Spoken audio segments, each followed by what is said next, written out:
Right breaking news చూస్తున్నాం. ఏపీలో భారీ వర్షాలు కురుస్తున్నాయి. వానలు కుండపోతగా పడుతూ ఉండడంతో ఒక ఇంటిపై కొండ చర్యలు విరిగిపడ్డాయి. క్రీస్తురాజపురం 2 ఇళ్లపై కొండ చర్యలు పడడంతో పెను ప్రమాదం తప్పింది. సున్నపు బట్టీల దగ్గర కొండ చర్యలు పడి 2 ఇళ్లు పూర్తిగా ధ్వంసమయ్యాయి. ఇళ్లలో చిక్కుకున్న వారిని బయటకు తీసేందుకు సహాయక చర్యలు కొనసాగుతున్నాయి. అటువైపు ఎవరూ వెళ్లకుండా అధికారులు అప్రమత్తం చేశారు.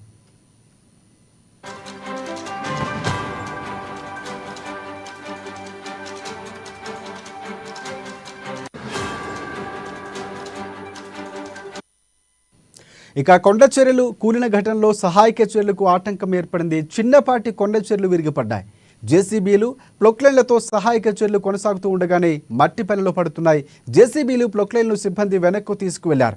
సమీపంలోని ఇళ్లలో ఉన్న స్థానికులు అధికారులు ఖాళీ చేస్తున్నారు. ఇక భారీగా ఎడతెరిపి లేకుండా కురుస్తున్న వర్షంతో కొండ చర్యలు మరింతగా పడే ప్రమాదం ఉందని అధికారులు హెచ్చరిస్తున్నారు. అయితే కొండ చర్యలు విరిగిపడిన ఘటనలో మృతుల సంఖ్య 5కు చేరుకుంది. మృతుల్లో ఒక మహిళ, 2 పురుషులు, 1 యువతి ఉన్నారు. శిథిలాల కింద యశ్వంత్ అనే యువకుడు ఉన్నట్లు కూడా అనుమానిస్తున్నారు.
రైట్ బ్రేకింగ్ న్యూస్ చూస్తున్నాం.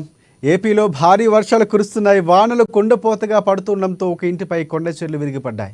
క్రీస్తురాజపురంలో 2 ఇళ్లపై కొండ చర్యలు పడడంతో పెను ప్రమాదం తప్పింది. సున్నపు బట్టీల దగ్గర కొండ చర్యలు పడి 2 ఇళ్లు పూర్తిగా ధ్వంసమయ్యాయి.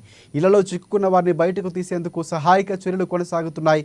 అటువైపు ఎవరూ వెళ్లకుండా అధికారులు అప్రమత్తం చేశారు. ఇక కొండ చర్యలు కూలిన ఘటనలో సహాయక చర్యలకు ఆటంకం ఏర్పడింది. చిన్నపాటి కొండ చర్యలు విరిగిపడ్డాయి.